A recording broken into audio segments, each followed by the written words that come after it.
Hi friends, நம்ம விஜய் மல்லி ஸ்டோரியில் இப்போ வந்து பார்த்தீங்கன்னா வர வந்து தேய்ச்சிட்டு இருக்காங்க அப்படின்னு சொல்லலாம். என்னன்னு மெயினாக பார்த்தீங்கன்னா அந்த டைவர்ஸ் பெட்டிஷன் இது எத்தனையோ வாட்டி ராஜி வந்து எடுத்து கொடுத்துருக்காங்க. முதலே வந்து விஜய் கூட அந்த பெரிய வீட்டில் இருக்கும்போதே வந்துட்டு நிறைய வாட்டி வந்துட்டு டைவர்ஸ் பெட்டிஷனில் சைன் பண்ணுன்னு கடைசியில் அவங்க விட்டு கிளம்பி வெளியில் வரும்போது கூட விஜய் கிட்ட சைன் பண்ணி கொடுத்துட்டு தான் வந்தாங்க. அதுக்கப்புறம் தான் விஜயும் சேர்த்து வீட்டோடு துரத்தி விட்டுட்டாங்க அப்படின்னு சொல்லலாம். ஸோ இப்போவும் வந்துட்டு டைவர்ஸ் பெட்டிஷனையே ராஜி எடுத்து வச்சுட்டு நீ சைன் பண்ணுன்னு சொல்லிட்டு இருக்காங்க. அதற்கு காரணம் வந்து பார்த்தீங்கன்னா ரஞ்சிதாக்கும் விஜய்க்கு கல்யாணம் பண்ணி வைக்கணும் அப்படின்னு சொல்லிட்டு தான் அவங்களுக்கு தேவையானது அவங்களோட சொத்து கிடைச்சிருச்சு.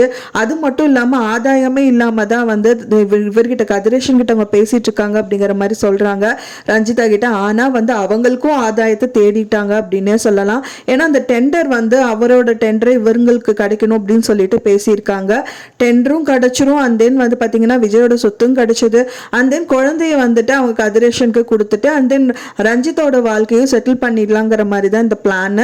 ஆனால் அதோட என்னதான் இருந்தாலும் அவங்க என்னவோ பண்ணிட்டு போறாங்க. பட் ஆனால் வந்துட்டு வெண்பா இந்த விஷயத்துல எதுவுமே இழுக்காம அண்ட் தென் வந்துட்டு அவங்களோட பொழப்பை மட்டும் பார்த்தாங்க அப்படின்னா நல்லா இருக்கும். அது எதுவுமே பண்ணாம இப்ப வெண்பாக்கும் வந்து பாத்தீங்கன்னா பெரிய தலைவலி அண்ட் மல்லியும் வந்து விஜய் விட்டு பெரியணும் அப்படிங்கிற மாதிரி பயங்கர பிரச்சனையில வந்து தள்ளி விட்டுட்டாங்க ராஜி அப்படின்னே சொல்லலாம். கண்டிப்பா வந்து அரவிந்த் ஏதாவது கண்டுபிடிக்கிறதுக்கு சான்சஸ் இருக்கு. ஏன்னா அரவிந்த் வந்து இப்போ ஸ்டோரியிலே காமிக்கலைனாலும் அது ஏதாவது ஒரு விதத்தில் காமிச்சா நல்லா இருக்கும்.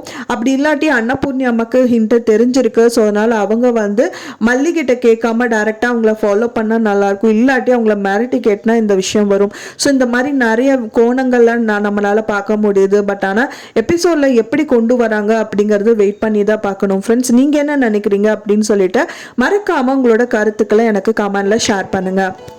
நான் சொன்ன இந்த தகவல் உங்களுக்கு பிடிச்சிருந்தா ஃப்ரெண்ட்ஸ் மறக்காம லைக் பண்ணுங்க, ஷேர் பண்ணுங்க, கமெண்ட் பண்ணுங்க, சப்ஸ்கிரைப் பண்ணுங்க. மேலும் இன்னொரு மல்லி சீரியல் அப்டேட்டோட நெக்ஸ்ட் மீட் பண்றேன்.